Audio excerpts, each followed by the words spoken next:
Salut tout le monde, ce soir c'est la première de Cryptid, l'émission de l'étrange, du bizarre et de l'insolite. Alors ce soir je suis en compagnie de Thomas. Salut Thomas. Salut John, comment tu vas? Tranquille et toi? Ça va, ça devrait le faire. Alors ce soir on va vous raconter deux histoires, l'une qui est portée sur une mystérieuse expérience évidemment américaine, hein, parce que la Deuxième Guerre mondiale, les expériences militaires, blabla, ça c'est les États-Unis. Et ensuite sur une autre histoire, donc que Thomas tu vas nous raconter. Ouais, donc c'est l'histoire d'une créature que j'affectionne particulièrement, une des créatures légendaires américaines, là aussi, que j'aime beaucoup. Ah, donc ce soir c'est vraiment porté sur les États-Unis alors. Ouais, On va pas leur faire de on va cadeau. manger du burger ce soir. Alors, je vais commencer par raconter ma première histoire. Donc, moi, personnellement, c'est vraiment une histoire que j'aime bien. Elle est un peu gore sur certains aspects et j'aime bien. Ah, puis difficile Donc, de je la vais vous cacher, conter. difficile de la cacher cette histoire-là, je l'aime beaucoup aussi, hein. Vas-y. Euh, Alors, on va commencer par l'expérience de Philadelphie. Alors, pendant la Deuxième Guerre mondiale, il y a de nombreux projets qui naissent du besoin de contrer le régime nazi, et l'un d'entre eux, ça va particulièrement faire parler de lui, c'est le projet Rainbow, qui est mené à l'arsenal de Philadelphie en 1943.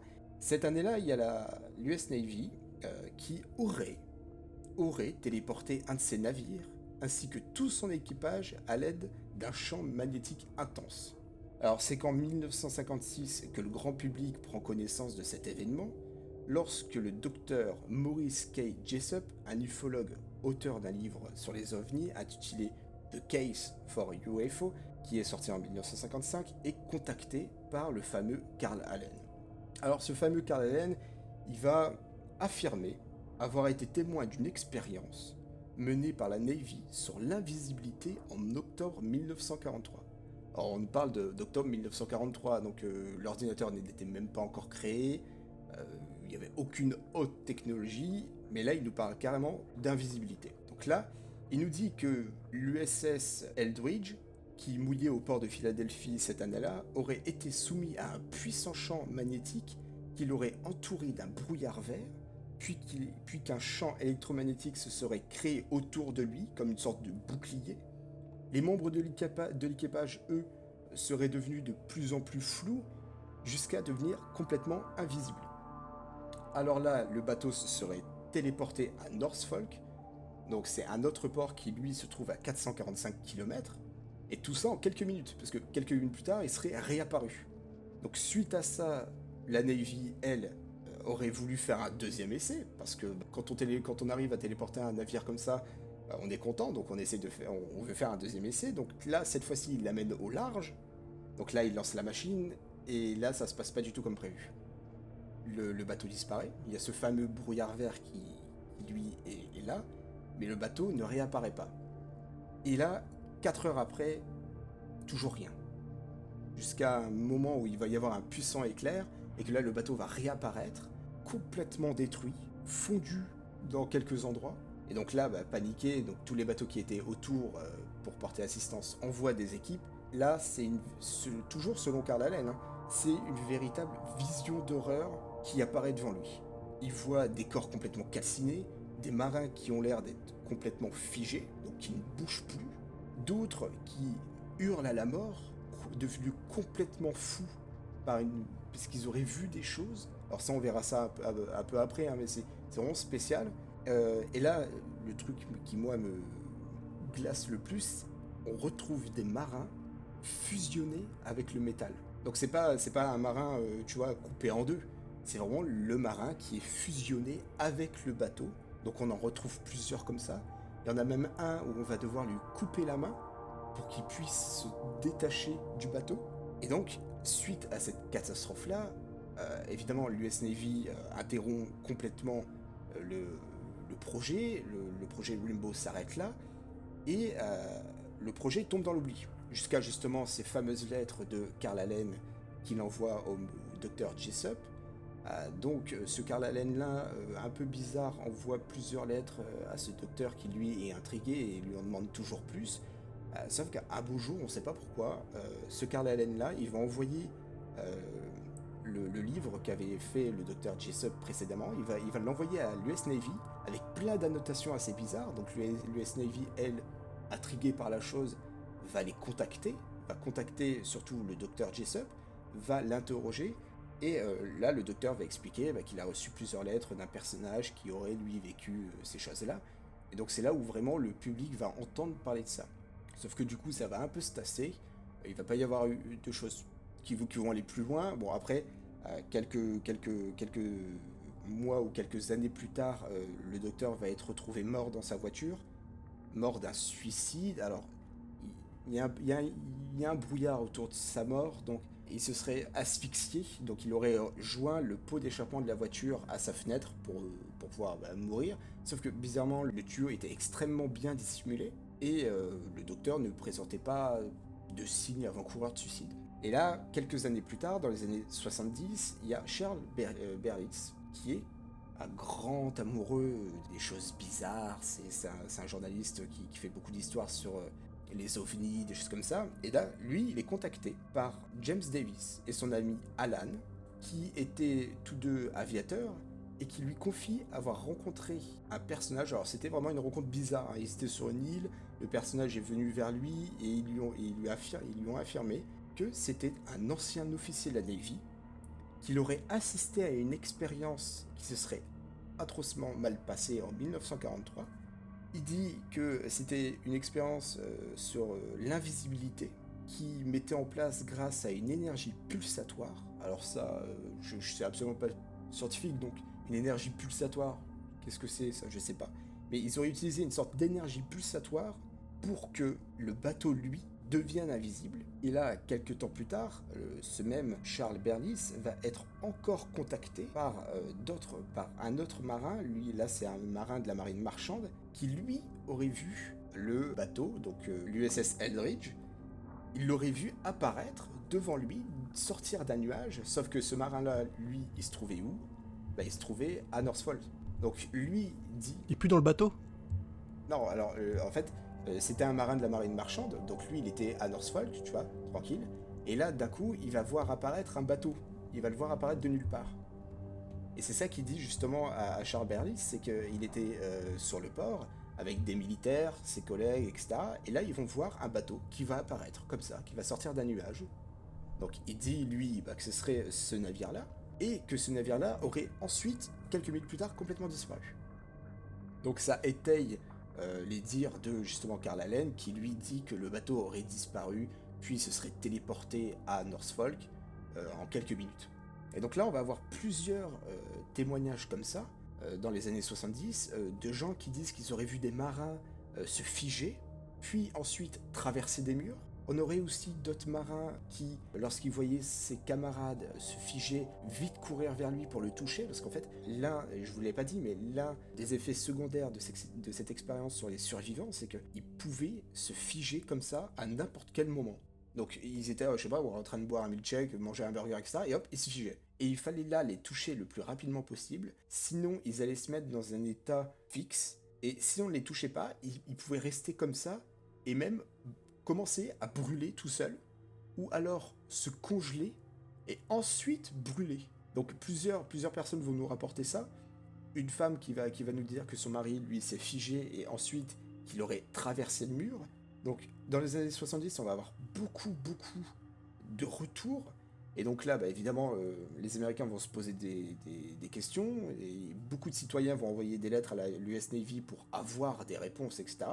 Et donc, l'US Navy va tout simplement dire que le bateau, le Eldridge, n'a jamais été à Philadelphie. Il a effectué des missions à New York, où il a fait des missions de patrouille pendant la guerre. Il a bien participé à la guerre, mais juste en faisant des missions de patrouille, et tout ça à chaque fois à New York. Donc, selon l'US Navy, le bateau n'a jamais été à Philadelphie. Et là, ce qui est quand même bizarre, c'est que là, on a un marin qui lui a vraiment été sur l'USS Eldridge. Il a ses papiers, etc. Il est bien dans les archives de la Navy. Et lui, par contre, dit qu'il y a eu de vraies expériences sur ce bateau-là. Mais là, c'était pas des expériences pour rendre le navire invisible optiquement, tu vois, mais vraiment pour le rendre invisible au magnétisme. Parce qu'à l'époque, les Allemands avaient mis au point des mines et des torpilles magnétiques. Et donc là, les Américains, pour essayer de contrer cette arme-là, auraient essayé de rendre le bateau complètement Ouais, invisible au magnétisme. invisible, entre guillemets, au magnétisme, tu vois. Et ils auraient essayé ça, mais ça aurait pas vraiment marché, et de là, ils auraient abandonné ça.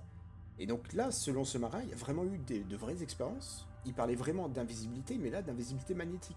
Donc est-ce que les marins, justement, de cette expérience auraient mal compris et se seraient vantés dans des bars en disant oui, nous, on travaille sur un projet secret d'invisibilité, etc., etc.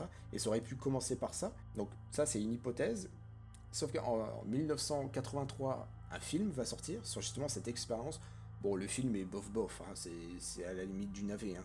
Et de là, juste après ce film-là, il y a quelqu'un qui va se réveiller. C'est un fameux Bielek qui, lui, va nous affirmer que c'est un ancien physicien et qu'il aurait travaillé sur cette expérience-là et que grâce à ce film-là, il se serait rappelé de tout ça parce que, évidemment, il était amnésique, donc il l'a jamais raconté, qu'il aurait travaillé avec Albert Einstein, avec Nikola Tesla sur ce projet-là et que c'était un peu grâce à lui que ça s'était passé et qu'il aurait, grâce à cette expérience-là, voyager dans le futur, on lui aurait même créé une deuxième vie, et c'était pour ça qu'il se rappelait pas d'être ce fameux physicien, et c'est pour ça d'ailleurs qu'il a aucun diplôme de physique actuellement. C'est parce qu'en fait c'était son ancien lui qui avait vécu cette expérience. Bon bref, je pense que lui c'était plutôt un illuminé qui a essayé de surfer sur le truc.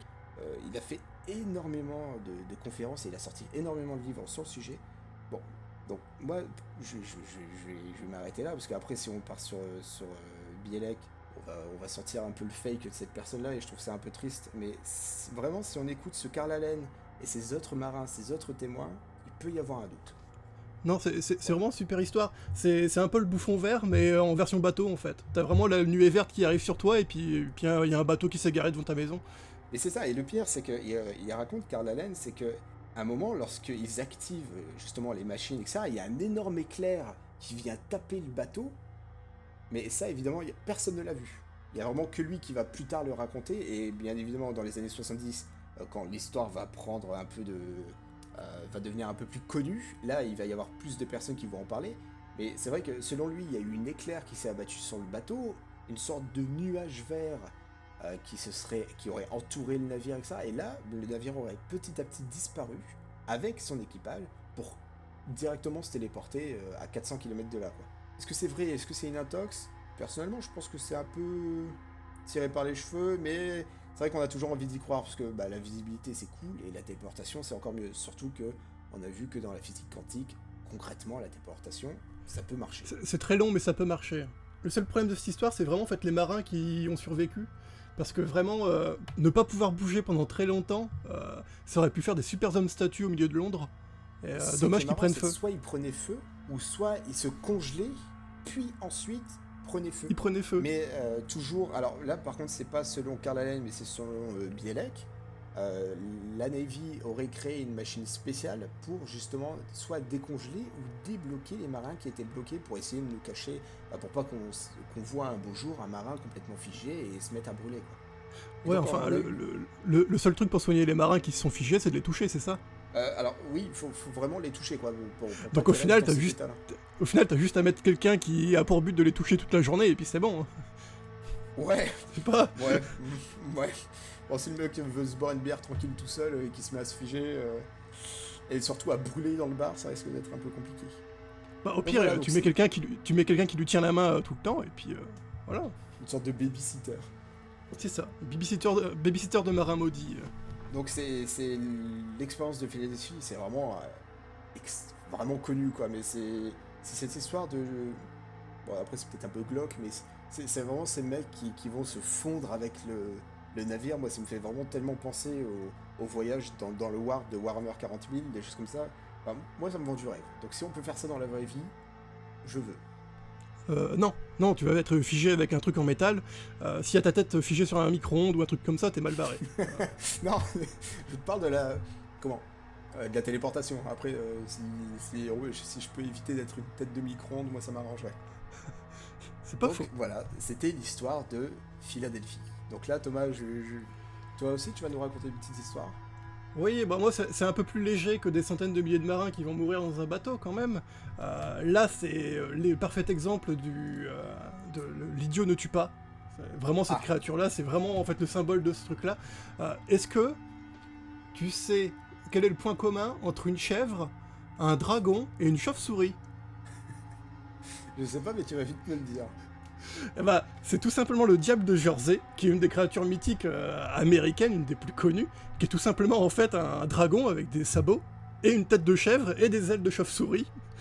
Donc, vraiment pour la bestiole, je pense que dans le folklore, on pouvait pas faire pire en fait.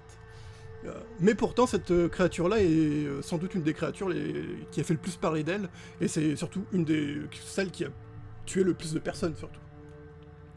Donc moi de mon côté, au niveau du diable de Jersey, la première fois où il apparaît, c'est tout simplement au début du 18e siècle, dans le New Jersey. 1700 et quelques, ouais. Ouais, c'est ça, début 1700. Là, on suit tout simplement la vie de Madame Barents, qui est tout simplement la mère d'une famille très pauvre de 12 enfants. Et Madame Barents, déjà, elle est pauvre, elle a plein d'enfants à nourrir, c'est extrêmement dur, mais la chance ne va pas lui sourire parce qu'elle va tomber enceinte sans raison d'un 13e enfant.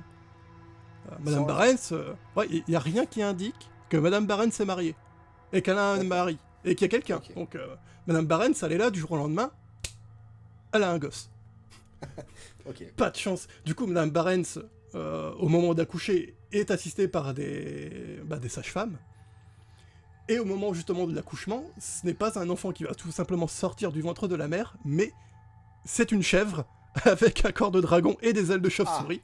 D'accord. Donc le diable de Jersey était né, et ce diable, il va tout simplement tuer la mère, tuer la sage-femme, tuer quelques enfants au passage, avant de partir par la fenêtre et de s'envoler, sans faire parler de lui après. Le diable de Jersey... Est-ce qu'on a retrouvé les cadavres du coup de la mère, etc. Ah ouais, non, il les a tués, il est parti. Genre, il les a pas emmenés, c'est juste il les a tués, il a ouvert la fenêtre, il s'est cassé. D'accord, ok. Donc, ils sont pas tous morts, les enfants ont pu témoigner de leur côté, donc bien évidemment, personne n'y a cru, mais ce qui va surtout faire en sorte que on va y croire plus tard, c'est que le diable de Jersey va se manifester à plusieurs reprises au début du XVIIIe siècle, puisque celui-ci aura tout simplement la réputation d'attaquer les gens dans la rue, de tuer les animaux, et pas que des petits animaux, il y a aussi de très gros animaux justement qu'il va pouvoir tuer. On lui prête une passion assez étrange pour les chiens, qu'il aimerait kidnapper et jeter depuis les hauteurs. Donc, c'est pas l'ami des bêtes, quoi. Non, pas l'ami des bêtes, pas l'ami des civils, et du coup, en fait, le problème de ce démon, c'est qu'il va surtout en fait faire peur à tout le monde dans le New Jersey, au point que l'État, justement, prenne l'affaire en main. Donc il y a eu plusieurs brigades, justement, de police qui ont été un peu mis sur la région pour essayer de retrouver cette créature-là. Pour les forces de l'ordre, c'est un canular. Tout n'est que supercherie et le démon n'existe pas, c'est juste plusieurs créatures qui se baladent par-ci par-là. Mais ce qui est surtout plus amusant, c'est que plusieurs directeurs de zoo, eux, vont y croire et vont mettre à prix la tête justement du démon de Jersey. Et on parle de 10 000 $, voire 50 000 $ parfois pour justement la tête du diable de Jersey. Ce qui est quand même à l'époque... énorme. Ouais, c'était énorme. Mais là, on parle d'une créature où genre t'as pas l'habitude, c'est pas un ours. Hein. Mais c'est une sorte de chimère, donc... C'est une chèvre avec un corps de dragon et des sabots. Donc d'un côté, t'as un peu envie de te foutre de lui, mais d'un côté, tu te dis, il a quand même tué des gens. Et du coup, lorsque tu dis qu'il a tué des gens, etc., donc, on a vraiment retrouvé des gens morts. Des gens morts lacérés. Et là, surtout, ce qui est assez amusant, c'est que le diable de Jersey, on va se rendre compte qu'il a des toutes petites pattes avant avec des griffes. Donc en fait, c'est un peu un T-Rex. D'accord, ok. Donc vraiment, ça va encore plus nuire à son image. Mais il va tellement faire peur dans la région, en fait, que dans plusieurs villes, la moindre personne qui va en parler, la moindre personne qui va dire l'avoir vu, ou même dire j'ai été attaqué par lui, va quasiment créer de la panique en ville, voire même des crises d'hystérie, en fait, un peu partout. Donc c'était assez compliqué pour l'État, d'où surtout pourquoi ils ont commencé à dire que c'était faux, que ça n'existait pas. La campagne anti-diable de Jersey, elle s'est fait encore plus forte après. C'est surtout ça, en fait, qui était... surtout mise en place par l'État, c'était de la bonne désinformation dessus. Et surtout, à partir de là, le démon de Jersey, on va plus le voir après. Il va complètement disparaître. Ouais, en 1720, plus rien, plus de démon, disparu le démon. Et surtout, est-ce que tu sais pourquoi est-ce que le démon a disparu? Alors pourquoi? Ouais, je vais te le dire. Tout simplement, en fait, là où il sévissait le plus, donc autour justement des tout premiers villages, là où il est né en fait, vraiment aux alentours de cette région-là, les habitants vont tout simplement faire appel à des exorcistes. D'accord, ok. Là où c'est fort, c'est que les exorcistes vont tout simplement leur dire « on peut le bannir, mais on peut pas le bannir éternellement, c'est-à-dire qu'il va revenir dans un siècle, c'est obligatoire, on n'est pas tout puissant non plus en tant qu'exorciste, il reviendra dans 100 ans. Donc les prêtres et les exorcistes vont faire leur cérémonie, ils vont bannir tout simplement le démon de la région du New Jersey, et ils se sont plantés, parce que du coup le démon leur a fait un peu un pied de nez, il est revenu 99 ans plus tard. Et non pas 100 ans. Ah non, il a dit, non, je reviens plus, mais voilà. Dans 99 ans, je reviens. D'accord. Et là, vous êtes tous dans la merde. Et du coup, l'histoire reprend au début du 19e siècle, donc 1800, où là, les habitants vont tout simplement revoir le démon. C'est-à-dire, on recommence avec des attaques d'enfants, des attaques de personnes dans les rues, les animaux, toujours pareil, donc des animaux sont enlevés, ils sont jetés depuis des hauteurs et ils meurent. Les animaux de ferme sont attaqués et tués parfois. D'accord. Et à partir de là où les gens ils vont pouvoir étayer les propos un petit peu mieux, c'est surtout que des militaires vont tout simplement le voir. C'est-à-dire qu'en fait, il y a des militaires qui s'entraînent au New Jersey, donc au sud du New Jersey. Ils s'entraînent à tirer sur cible et à tirer au canon. Et tout simplement, un des hommes va tout simplement dire « Il y a un truc chelou qui vole dans le ciel ». Donc on parle quand même d'une chèvre avec des ailes de dragon, de chauve-souris et tout ça, donc... ouais, donc ça se remarque, quoi. Truc immanquable. Et tout simplement, les soldats vont tout simplement s'amuser à tirer sur le démon et à jouer à qui va tuer le diable de Jersey. Spoiler alerte, ils vont tous majoritairement le toucher, mais il sera jamais tombé. En fait, d'après les dires des militaires qui étaient sur place, et même des membres d'état-major, ils ont tiré dessus, ils ont fait mouche, mais il en avait rien à foutre. La bestiole, tu pouvais absolument tous les mettre, et il n'y avait rien qui allait la tuer. Donc là, on a quand même des officiels, donc c'est pas Joe dans le bar qui va te dire qu'il a vu un truc bizarre. Là, on voit, c'est carrément des officiers, des militaires qui vont dire qu'ils ont vu quelque chose, qu'ils lui ont tiré dessus, et qu'il est jamais tombé. Voilà, il est jamais tombé. Et surtout, parce que eux encore, c'est du menu frottin, c'est que des soldats, ils travaillent pour l'État, c'est pas grand-chose. Non, il y a une personnalité encore plus importante qui va le voir. Donc, on est en 1813, cette fois-ci. Est-ce que tu connais un homme, alors un peu important, qui est un peu le frère de Napoléon Bonaparte? 1813. Frère de Napoléon Bonaparte. Ouais, tout simplement, ouais. Joseph Bonaparte, roi d'Espagne. Oui. Qui va abdiquer tout simplement en 1813, à la fin de façon des conquêtes de Napoléon, il va être obligé de partir, quitter l'Espagne, et il va se réfugier au New Jersey. Ouais, si, non, cherche pas. Il va se réfugier au New Jersey. Et il va acheter tout simplement des terres et un manoir à Bordentown, où tout simplement pendant une partie de chasse, il va remarquer des traces assez étranges qui ne correspondent à aucun animal, puisque c'est un animal qui marche sur 2 sabots et qui court. D'accord. Donc globalement, des animaux à sabots, il y en a plein, mais un animal à sabots qui marche sur 2 pattes, il n'y a que les animaux de foire, à la rigueur, qui peuvent le faire.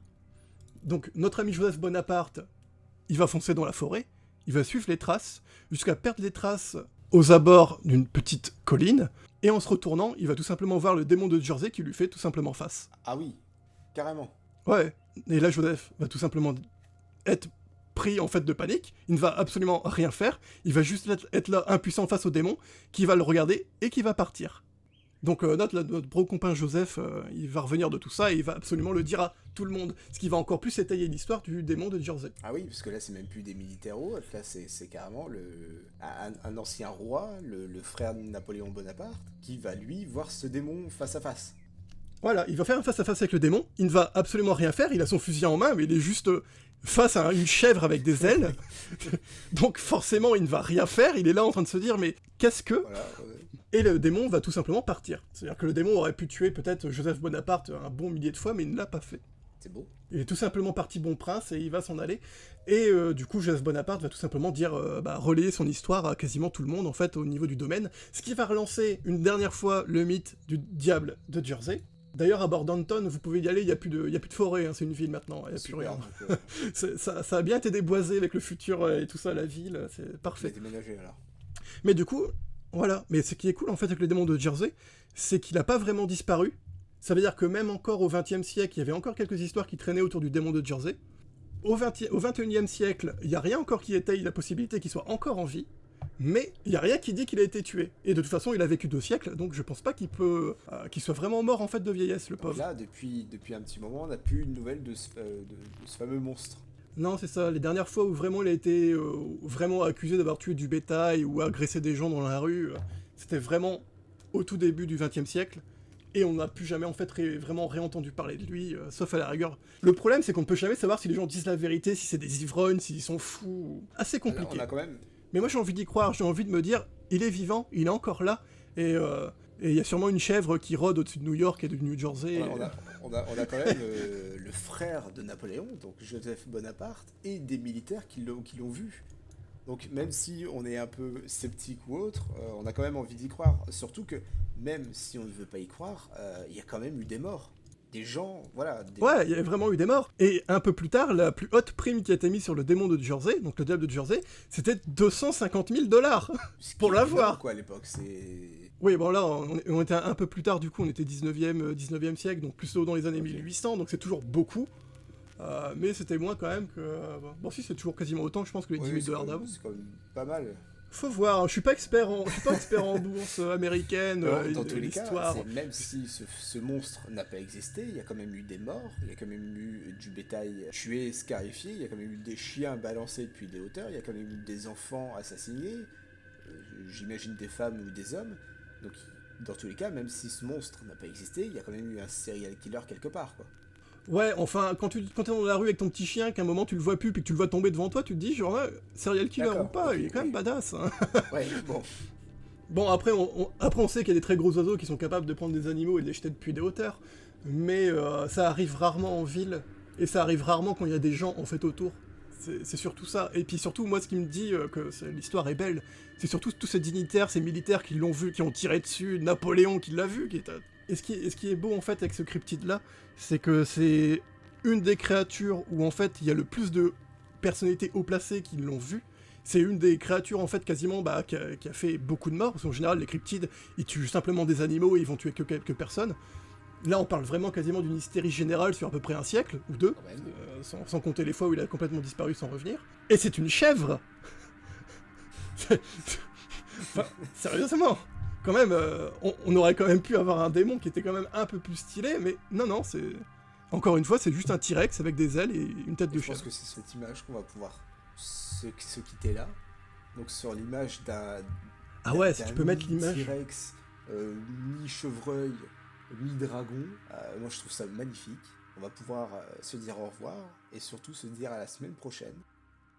Ouais, avec encore plus d'histoires et plus de chèvres, si possible. Eh bien, moi je vous dis bye bye et à la semaine prochaine. À la semaine prochaine, ciao.